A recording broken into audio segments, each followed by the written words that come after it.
Hi, everyone, and welcome to our webinar. I'm Abram Kielsmeyer-Jones. This is Translation Notes, Mark 14:53 through 65. We're moving into a new passage today. We'll get as far as we can. So this is part 1 of verses 53 through 65. And this is false testimonies against Jesus. We could say false testimonies about Jesus, but we'll see that the word kata used here carries the nuance of against, and in fact, that is the point of the testimonies. They are not meant to provide objective evidence for people to weigh the truth or falsity of something. They're just meant to get him in trouble, whether they're true or not. And we'll see that they are not true. The prefix pseudo, which will be carried right over into English, will come up today. So we are, let me just check in on the handout. Okay, it looks like the handouts, if you're not able to access the handout today, I uploaded it to the GoToWebinar control panel. So if you go to the handout section, just click that there and it will open. If you're watching this on a recording, or want another way to access the handout, you can go to tinyurl.com/marktranslationnotes. All the handouts, including this one, are there, tinyurl.com/marktranslationnotes. You can email me at abramkj@accordancebible.com. Just to say again, as I've often noted at the beginning of these sessions, we are focusing in this particular series on some of the lexical and grammatical questions that come up when translating the text of Mark from Greek into English. And so we're less focused on accordance features per se. Some of the other webinars are much more feature focused. This one, of course, is using accordance the whole time and its features, but it's with a very applied task, focus, purpose, which is to translate from Greek to English. So I've got a lot of notes on the handout. It may be more than we covered today, but I've got 53 through 59 today, and if we don't complete it all, we'll do more next time. But let's move to Mark 14:53. I'm going to open accordance for this. I'll just go to a new workspace, and let me just open up an NA28 text. All right, so it's right where I left it at Mark 14:59. By way of review, we saw last time, and I'll just open up the NET translation for us to see this here. We saw last time there was this postscript or epilogue. All the disciples left Jesus and fled. I talked about how that really feels like there's a sense of finality to the scene. And then we get 51 and 52, and we spent our whole time last week on that. A young man was following him, wearing only a linen cloth. They tried to arrest him, but he ran off naked, leaving his linen cloth behind. That's what we covered last time. And if you want to access that webinar, you can go to the webinars section of our help menu, and it will take you right to our webinars page. Just go to Western Hemisphere friendly webinars. All of mine are there, including Mark translation notes from last week. So if you want to catch up there, that's the place to do it. And of course, the handout for last week is at the tiny URL right here. So that's where we left off. So we get a new scene now. And you can see here the NET's heading is condemned by the Sanhedrin. Different Bibles will have different headings, but we're definitely in a new paragraph, a new section. And the word kai there, I'm going to follow the NET here. Their footnote says, translate as then to indicate the implied sequence of events within the narrative. So here we are in verse 53. I'll actually read this in accordance. Let's close the English. Kai apegagon tan Yesun pros tan archierea. Kai suner kontai pantes hoi archieres, kai hoi presbyteroi, kai hoi grammates. We get a scene setting verse. It tells us what's happening here and where we are, and or then they led Jesus, so tan Yesun in the accusative, so they led him to the high priest, or better to the chief priest, We'll talk about that as we look at this verse. And we're gathering, or they were gathering, and who were gathering? All of the high priests and the presbyters, or the elders, and the, this is historically translated scribes. You can see here the grammar word that carries over from English and graph writing, but experts in the law, and we've seen all of these words before, but experts in the law, or biblical scholars, biblical legal scholars. That's the third group here, and these three folks appear as a group elsewhere in Mark. We could go back if we wanted to and see that. A simple word search on any one of them would suffice. I'm right-clicking, searching for the lexeme, and in the go-to box, I can just jump ahead to Mark and see these folks here. I can even search for them where they occur together, and I have made notes on them throughout in the handout. So we won't go deep into how to translate those, but this is a known group. Then they led Jesus off to the high priest, and all the chief priests and elders and law experts came together. We start with apegagon, aorist active indicative third person plural. It's from apago, to lead. So the object of the leading, the one they're leading, is Jesus, but the subject is they, and that points back.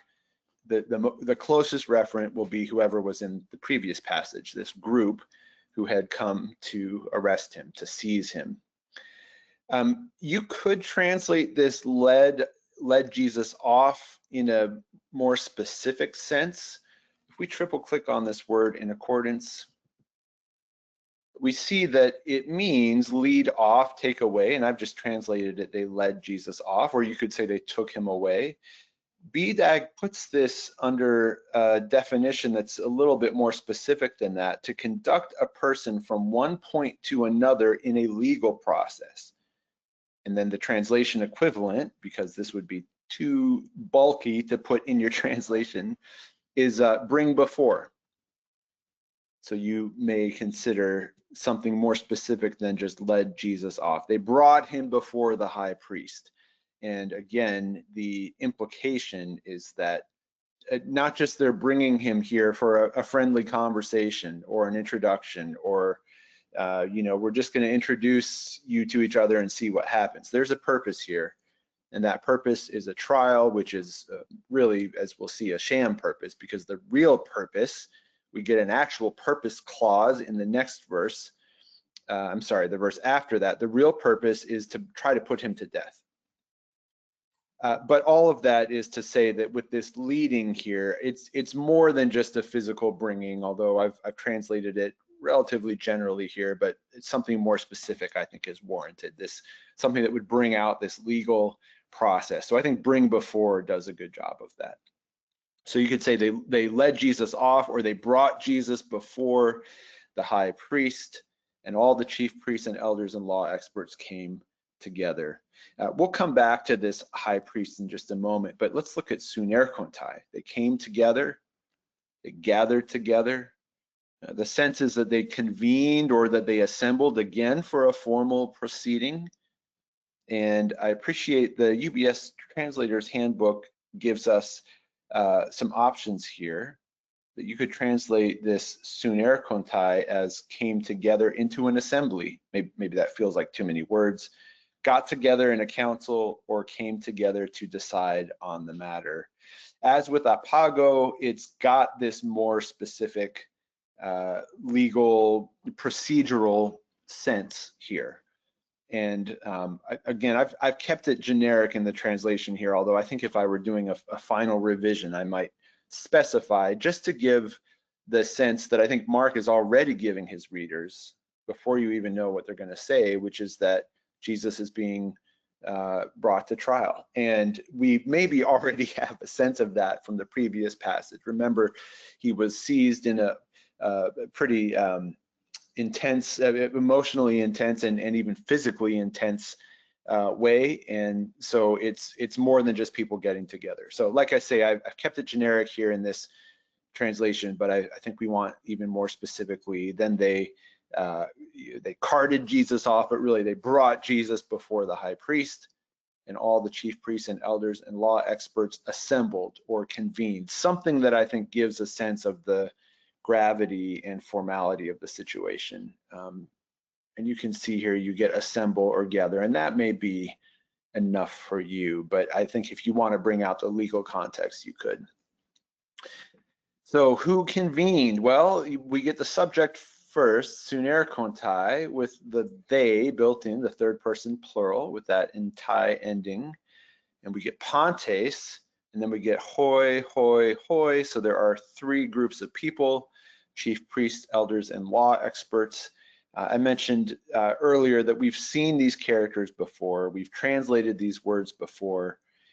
You'll find that different translations have their own stock translation of these words. And I think the important thing here is to do a consistency check across your translation. This is a good occasion to just go back and look and see, how did I translate this before? Did I translate it as chief priests or high-ranking priest? Whatever you've done before, I would just recommend keeping it the same throughout. So these are characters we've seen before. We could look at these. We could see even where they occur all together with a word search or a phrase search. I note that this translation notes webinar, because I'm doing it weekly like this, every handout is separate. So admittedly, that makes it a little bit harder to search through. But I think what you could do is, if you've got these saved in a folder somewhere, you could look up any one of these words and even just add a range here quickly and go back to the translation notes for any of these passages and see where either I've written something or maybe you've written something in your user notes. But we'll see here, even in Mark 10:33, we have this prediction, and these groups have certainly come up before. So being consistent, I think, is important in terms of naming them. All of that said, we can't completely do that in this verse, because there's a word here. It is the same word that occurs twice, once in the singular, once in the plural. Ton archiereia and archieres. It is the same word. That archiereus is the lexical form, and just to prove that to ourselves, if I triple click or even hover, I can hover over ton archiereia and see it is from archiereus. That's the lexical form. This is masculine singular accusative, so archiereus. And if we go to hoi archieres, archiereus, it's there again, same lexical form, but now it's in the plural. You could triple click and triple click again, and BDAG doesn't even move. It's the exact same word. So this is an instance where we don't want to take the same Greek word, even though it's in the same exact verse, same exact context. We don't want to translate the same Greek word with the same English word. Generally speaking, as I've just tried to highlight with chief priests, elders, and law experts, generally speaking, we want to do that. In other words, if I just now figure out in Mark 14 that I don't actually want to translate them law experts, maybe I want to say biblical-legal scholars, and that might be too cumbersome or too bulky, but let's say I get more nuance at this point. I then would want to just make sure to go back in my whole translation and make the change elsewhere. So that's a general translation principle that does not hold in this case, because here, whether this word archiereus is in singular or plural, it's got a different meaning each time. We're looking at the head priest versus, you could think of them as the other high-ranking priests. And I think a great way to translate that would be the high priest and then the chief priests. Something that shows that there is a hierarchy here, that this is the highest of the high, or the chiefest of the chief. Even the singular and the plural will do that, though. If you say the high priest and all the chief priests, even that already, even if you see high and chief as synonyms, I think this already is sufficient to convey that nuance. You've got the high priest, the head honcho, and then all the other high-ranking priests. But if you find this not clear, I think a translation like head priest, or maybe keep it high priest, and then other high-ranking priests might be a way to make that clear. BDAG notes more about this. I've copy-pasted this into the handout, but it says here, and in fact, it's got both one who serves as head priest, high priest, and then a priest of high rank. And it's got the note in the entry, the plural is used in the New Testament and in Josephus to denote members of the Sanhedrin who belong to high priestly families, ruling high priests, those who had been deposed, and adult male members of the most prominent priestly families. So we've got the same exact word, but it has a different meaning in the singular compared to the plural. So this is a rare case where we don't go one-to-one with Greek words using the same English words. That consistency here, it doesn't apply, because in fact, this is talking about one person here and then a group of people here. Now this, of course, in this whole passage, I mean, we're talking about the Sanhedrin. They will be so named in a couple of verses. All of this gives us not just a lexical exercise, but there's some historical background that would be worth looking at. And BDAG is getting into that. BDAG is mentioning Josephus with regrets, because our focus is more on translation. We're not going deep into that today, but you might just on your own take some time and go to maybe the IVP New Testament background commentary.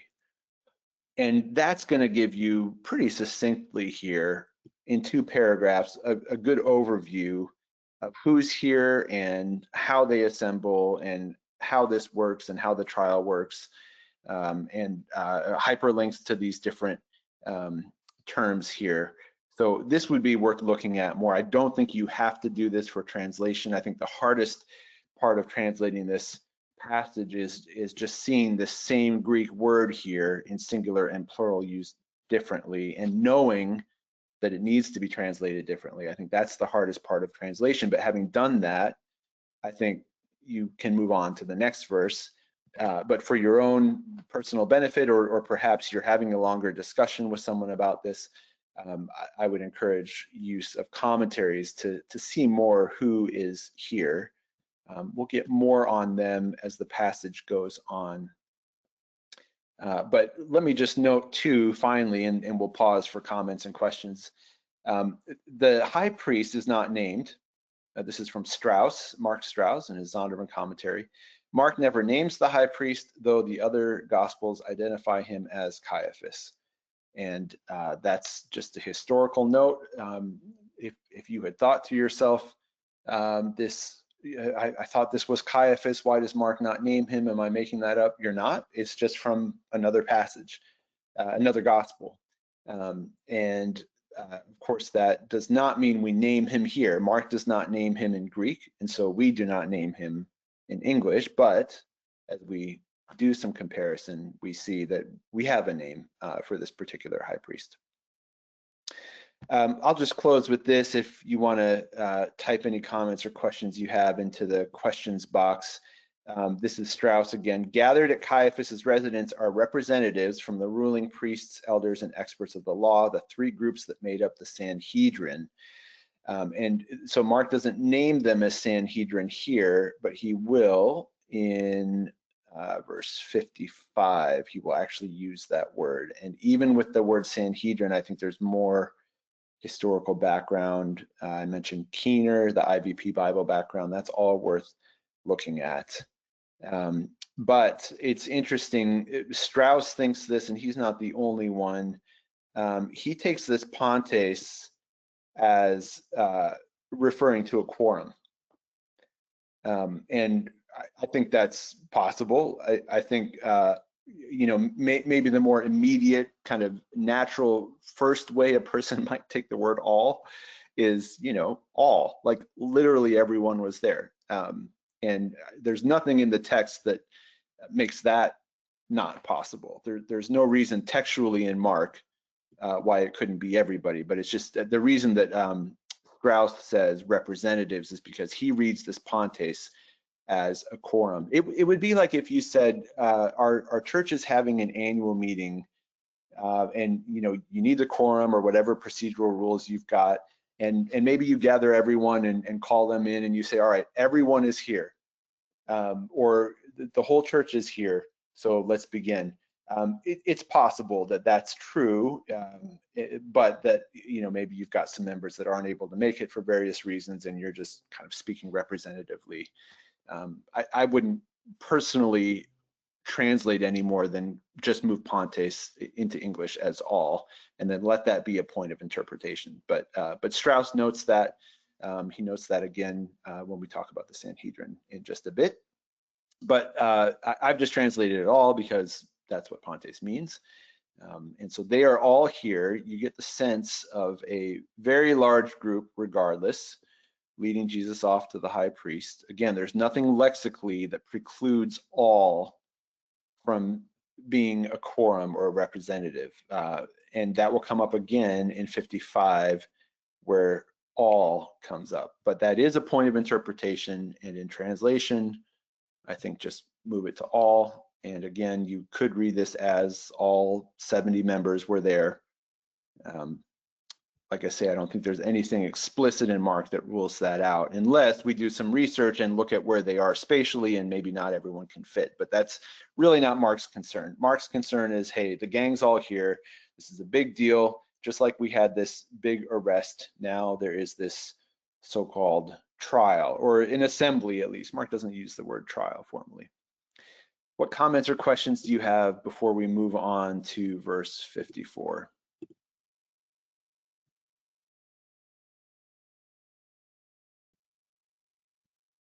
Okay, here's a bit of historical background. I'll put this in the chat. Somebody says Annas had been high priest, removed by Romans to appoint 3 others before Caiaphas became high priest. Mark may have seen Annas as only God could remove, not Romans. No, John has Jesus taken to Annas first. Great, thank you for that. Any other comments or questions?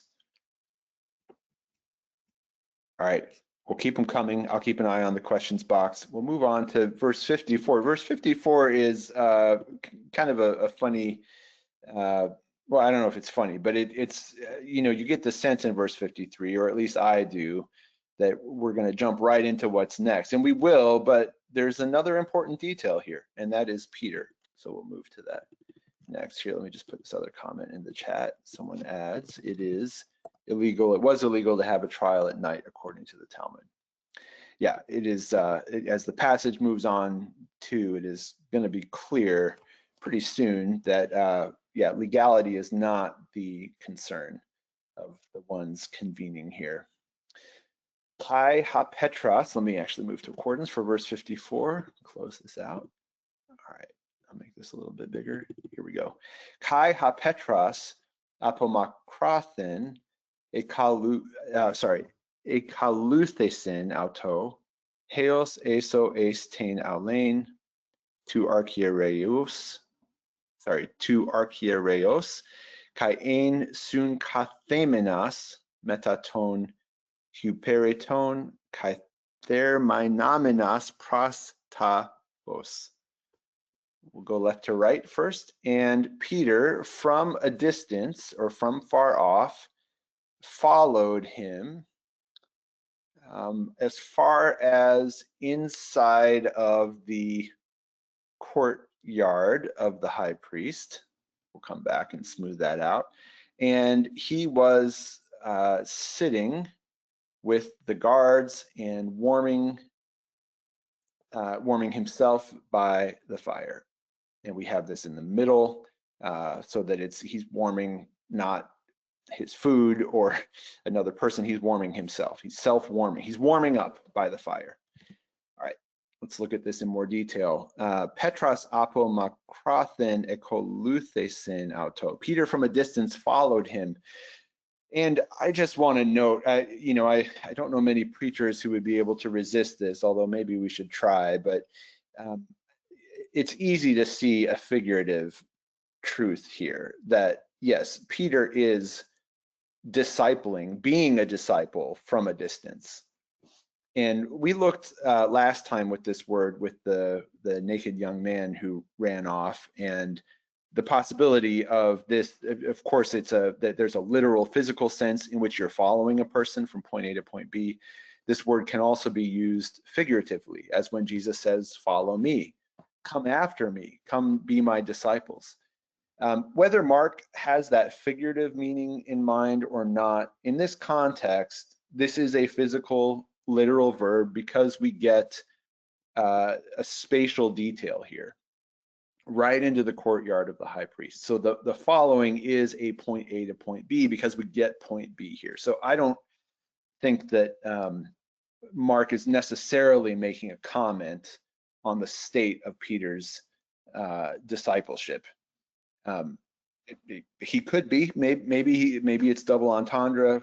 Again, as a preacher, it's hard to resist reading that into it, but it's not crystal clear that that's what Mark means. Either way, that is what's happening. I mean, whether that's the right way to get to that interpretation or not, it is true that Peter is keeping a distance, not just physically, but this is kind of I was going to say a come to Jesus moment, but this is a make or break moment for Peter. R.T. France notes that Peter has not all the way given up on Jesus yet. He's still got him in his sights, and he's following. I mean, everyone had fled, everyone had run away, and now Peter like circles back. He changes direction and comes back toward Jesus. So maybe there's something to affirm there.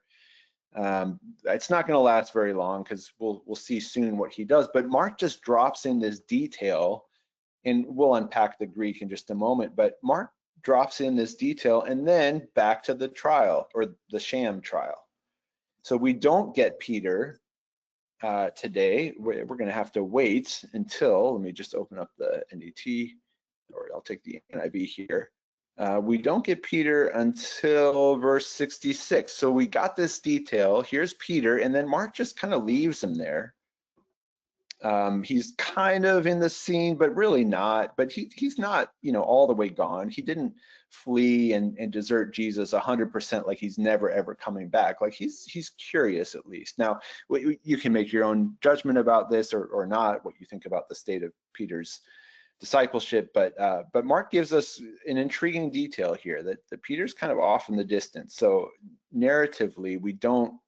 I mean, we know because we can read the whole story, but at this point in the narrative, Mark's not yet making it clear what's going to happen with Peter. But he's it's almost like a teaser. He's dropping him in there. All right, so yeah, Peter from a distance followed him. Peter followed him from far off, whether it's a close distance or a far distance. The point is that he's like a safe distance is, I think, the understanding here. We get an interesting phrase, heos, eso, ace. That's a lot of words for into. And so you could consider something like right into the courtyard of the high priest. The UBS handbook very helpfully gives us the word by word, almost like an interlinear translation, so that we can understand why, I don't need all three of these words for the meaning to be clear. Until within, into the courtyard. Now that does not make a lot of sense, but that's what Mark gives us in the Greek for whatever reason. There's a nice alliteration there. The not consonants, what's it called? Assonants. Is that what it's called when words begin with the same vowel? So you got heos, eso, ace, all beginning with epsilon there, right into the courtyard of the high priest. So Peter is kind of there at a distance, but he's going right into the courtyard of the high priest. And what's he doing there? Mark tells us he was sitting and he was warming. We get this ain verb from me, and then two participles follow it. It's a two-part action that Mark describes. You can see this pretty well in the diagrams if you want to open those. We've got here, let me close the English. So here's ain, this form of me, and then he was what? He was sitting and he was warming himself. And then we get parallel details. He was sitting with the guards and he was warming himself by the fire. By the light is phos. There is the word pur for fire that Mark could have used. It is Max and Mary, their grammatical analysis of the Greek New Testament. We don't have that in accordance, unfortunately, but you may find a used copy floating around on a bookstore website or at a bookstore. But they say, just to what we want to make sure to affirm, our vocabulary recall is right. Phos is light, but here it says fire, an obvious association. If that bothers you, you certainly could translate it as he was warming himself by the light, but the specific light is fire. So most translations, at least, if not all, will bring that out. Just a couple of background notes here on this verse that we just get, and it sort of stays there hanging. We have to wait. This is from France, RT France. He says that Peter was apparently able to join the crowd unnoticed, suggests a semi-public and crowded area. His following apomacrothen suggests secrecy, an unwillingness already to be publicly identified with the prisoner, but Heos Eso shows that he has followed as far as he is able. So I really appreciate here that France is venturing an interpretation of how Mark is casting Peter, but he's sticking with the Greek. And when you see the apomacrothen and the Heos Eso right next to each other, you can see there's maybe a little bit of a, not a paradox, but there's almost an ambiguity here. And I think that conflictedness in Peter, I think Mark is representing that. You may read it differently, and again, this is just a setup, so we don't know for sure, but maybe already the fact that Peter is following from a distance is enough for some interpreters to say, well, he's too late. He's given up on Jesus already. Or maybe this ride into the courtyard, well, he's still there. He still wants to see. He's just trying to be safe about it or strategic. I mean, you could interpret that any number of ways, but France holds those both up together. It's a little bit of a paradox. It's going to be pretty quickly resolved as soon as Mark starts talking about Peter again, because anything that might be clear, he was below in the courtyard, so pretty much right away. Peter's warming himself, so we get a call back to the verse now. When we look forward, he denied it. So any potential tension or uncertainty gets resolved chronologically pretty quickly. But in terms of the narrative, there's all this intervening material. So we just get this almost this side note here. So Mark's going to take us now back to the sham trial.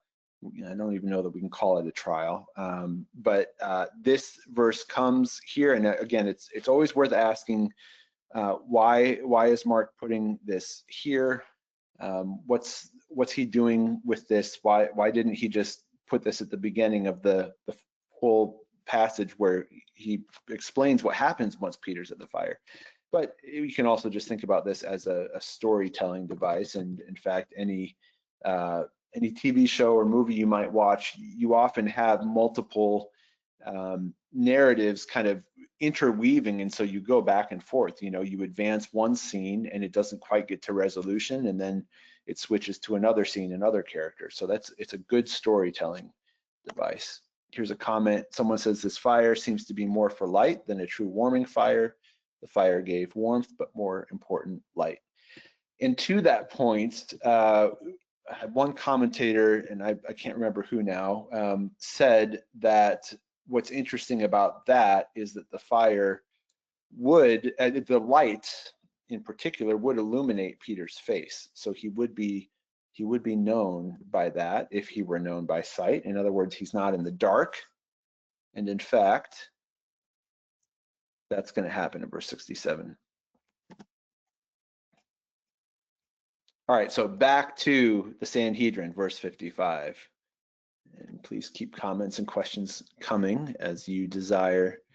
Let me scroll back up here, close the English. All right, so pros ta phos. All right, now new paragraph. Hoi de archieres kai halan ta sunedrion zetun kata tu Jesu marturion, eis ta thanatosai auton, kai uk heuriskan. And the chief priests, so this is not the high priest, this is the other high-ranking priests, and all the Sanhedrin were seeking or were looking for against Jesus a testimony in order to kill him, in order to put him to death. But they did not find, or they were not finding. We have an implied object, they were not finding any or anything.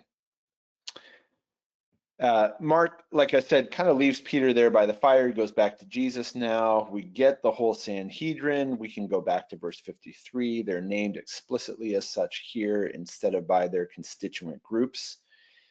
Note that Zaytun and heuriskan are both imperfect verbs, which in this case, I think, suggests ongoing, continuous action. So it's not just that they looked one time and quickly for testimony. The sense is they're everywhere. They're looking for testimony against Jesus wherever they can get it. But staying with that same idea, they were not finding anything. This is a repeated nuance, I think, that the imperfect verb gives us. They were trying everything to get testimony against him. Now, the reason for this is that there's that legal requirement of a testimony, although I mean they're already being they're already violating the code of ethics here by bringing false testimony against Jesus, but they're at least giving the appearance of this legal proceeding here. So they're looking for testimony against Jesus. But Mark is not having it. Eis ta thanatose auton. Mark makes really clear, and if this wasn't already clear to readers by this point in the narrative, Mark is coming right out and saying they are looking for testimony against Jesus, not to fulfill the requirements of a fair and just legal proceeding, but it's to put him to death. And we get that infinitive verb, ta thanatosai auton, which is showing purpose here. So that's the reason they were seeking testimony. Martyrion comes from martyria. Martyrion because it's in the accusative. They were seeking the testimony. BDAG gives us confirmation or attestation on the basis of personal knowledge or belief. So here, and this is from BDAG 2, testimony in court. Again, you could just say this word witness or testimony could be used very broadly, but here again, it's in the legal sense. And the goal is to kill him. And again, in the imperfect, so this is a repeated continuous action. They're really trying. I mean, Mark doesn't explicitly say that, but I think it's encoded in the verb, and the imperfect can have that meaning, and I think it is the case here that they're really trying over and over, anywhere they can find it, to get testimony against Jesus. Let me note here that we get kai as but, contrastive. I suppose you could translate it as they were looking for testimony to put him to death and they were not finding anything, but they are looking but not finding. That contrast there. What they are trying to do is not working. So I think this is a good example of kai being best translated as but, contrastive, still a connecting word, still a conjunction, but that more negative, almost like disappointed nuance. We've been looking, but we're not finding anything. That's why I've translated it that way.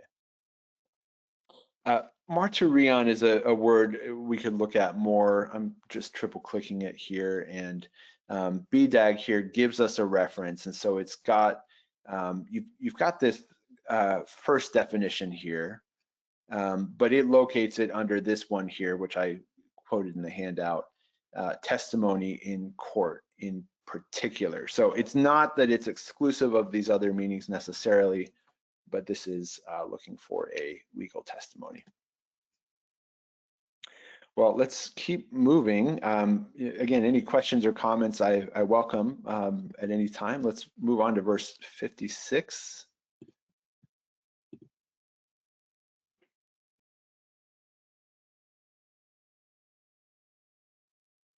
Gar, so they were looking for testimonies, but they could not find them. Why could they not find them? Because paloi gar epsuda marturun kat autu kai isai hai marturiai uk esan. For many were giving, imperfect again, false testimony against him, and or actually but again, the testimonies were not. So these conflicting testimonies they're either not going to be admissible or they're just not worth the time. In other words, their goal, Mark is explaining in greater detail what exactly it means that they could not find anything. They could not find testimony against Jesus. They are finding false testimony against Jesus, but it's not testimony against Jesus. It's not anything they can use because you've got conflicting statements. That's not going to be any good for them, for their purposes, even if it would stand a chance. They're just not even bringing those in. That's how Mark describes it. So that's what the gar clause is. The gar connects us to verse 55. So I've translated this: for many were giving false testimony against him. So they found that, but their testimonies were not consistent, so they didn't find what they were looking for. We have this imperfect verb again, pseudomarturun, and that we'll see that again in the next verse. If you want to unpack that word, you can see in the instant details the martus and the pseudomai. So it's like a lying witness. It's a lying testimony. It's a false testimony. Bear false witness. Give false testimony. And then the kata gives us the against. They're not just bearing false witness about him, but actually against him. So there's this this malicious intent, certainly on the part of the Sanhedrin members who are trying to kill him, but then also the ones bearing false witness. The implication isn't that they're confused. It isn't that they just, oops, kind of got it wrong. There's something with the intent here that they are finding people who are willing to play into their hands and give witness. Now, whether they understand that this is being used to put Jesus to death or not, Mark doesn't say. But this against him, I mean, these are not good actors. They're not acting in good faith. They are lying, and Mark seems to paint this picture as they're pretty willful about it and aware of it. He doesn't say that explicitly, but that's the sense that I get as Mark describes this. We've got this interesting phrase, isai. This again, if you study science or medicine for any length of time, you're going to see Greek and Latin for that matter, but you'll see it all over the place. If you think about an isotope or isometric, this isai means equal or the same or consistent. What Mark is saying is consistent. The testimonies were not. And this hai marturia, we don't have a possessive pronoun. So you could keep it as the testimonies, but I think the there is implied. Their testimonies were not consistent. With asan, so you've got that from ami, and so they were not the same, they were not equal, they were not consistent. If it's important to you to preserve this ami verb as were, you would translate it as I have, but it means, if you want to get a little bit more specific, maybe even a little clearer in English, their testimonies did not agree, did not align. This ami plus the isai permit any of those translations. And this would be an interesting thing just to see if we go to live click and make sure that our verse lookup is selected. See how different translations deal with this. Their testimony was inconsistent. Their witness agreed not together. They contradicted each other. Again, it's not like there's the Greek word for contradict is here, but that's exactly what uk, asan, isai means. So you've got some options here for how to bring this out in translation. But you get a lot of testimonies did not agree. Testimonies were not alike. I would not translate it that way because this isn't talking about similarity, it's talking about identity. They need to line up and be the same, but they're not. So that's going to be a problem for the Sanhedrin. Now, Jesus, we don't get anything about Jesus yet. Mark is getting even more detailed. I'll pause here. But the rest of what Mark's going to do in the next 3 verses is yet more detail about 56. So we're getting like nested levels of detail. First of all, they gathered in verse 53. So if we just kind of ignore Peter for a moment, they're gathering. And in that gathering, they're coming looking for testimony against Jesus, not finding anything. And Mark says, why weren't they finding anything? Well, they were finding something, but it wasn't consistent, so it didn't work. Many were giving false testimony. Well, what false testimony were they giving, you might wonder, or reader? Well, we'll tell you.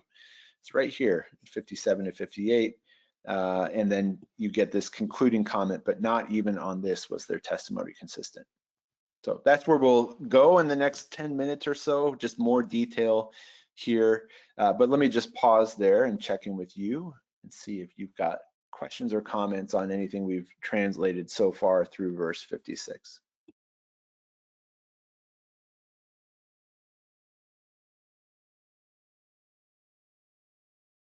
Let's take verse 57 together with verse 58. Kai tines anastantes epsudo marturun kat autu legantes. This phrase is familiar, we just saw it. Hati hemes ekusamin autu legantes hati ego kataluso tan naon tutan tan kero poietan kai diatrion hemeron alan akera poietan oikodomeso, left to right. And some who were standing there, or some as they stood, gave false testimony against him, saying, this hati could mean that, but it can also just essentially function as a quotation mark, and legantes hati can function as comma quote. So they were giving false testimony about him, and here was the false testimony. We heard him saying that, or quotation mark again.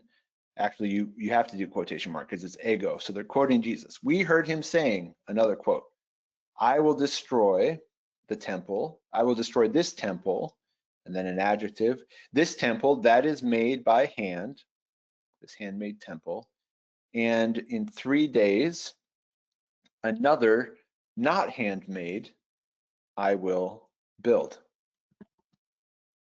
Here's how I've translated it in the handout. And some stood up and gave this false testimony against him, saying, I might even take that out. So you could just do this false testimony against him, colon, quote, we heard him say, I will destroy this temple made by hand, and in 3 days we'll build another not made by hand. Now, if you're interested in the legal side of this, or even just the historical accuracy side of this, this is an interesting statement because this does call to mind something Jesus actually said. So we might want to keyword search any of these. Of course, our commentaries will very quickly point us to those passages, but you could just see, all right, so how about this rebuild, search for lexeme. We'll go right to Mark. Was that in there? Because, you know, maybe they're basing this on something and distorting it. Let's just get a translation open here. Yeah, so we've got verse 10 of chapter 12. Yeah, and that's not it. So this is not a direct quote. There's other words we could keyword search here and look at this. But the idea, maybe you want to keyword search the temple. Anyway, the point being, if you want to go further with this, I think it could be interesting to see where is this coming from. But Mark, the way that he cast it is that this is false testimony anyway. So Jesus did not say, quote, I will destroy this temple made by hand, and in 3 days we'll build another not made by hand. And Mark's just giving us an example of this false testimony. Anastantes epstuda marturun, I'm reading as a participle of attendant circumstance. Of course, this participle, anastantes, is grammatically subordinate to the main verb. It can't really exist verbally on its own. It's connected to this main verb. So before you realize it's a participle of attendant circumstance, if you were just making an interlinear translation, it would be, and standing there, some gave this false testimony, but I think better to translate it as some stood up and gave this false testimony against him. Or maybe even, you could translate it as they were giving this false testimony. This is the imperfect verb again, just as we had before. Let me go to verse 57 in accordance. So we've got an aorist participle and imperfect verb. It is possible for the imperfect verb, as we've seen, to have to do with continuous action. I think in this case, better to read it as they stood up and began. So it's the so-called ingressive nuance of the imperfect. The NASB translates it this way. They stood up and began to give false testimony. Or you don't even have to do that. You can just say, and some stood up and gave. I will fix this typo here and re-upload it to the URL and have Linda send that out later today. And some stood up and gave this false testimony against him. Mark does not clarify who these some are, or even what groups they connect to. And so we don't either. You could say some people. I would not say some of them as if you're referring back to a previously mentioned group, because we just don't know. Same here with the paloi, many people.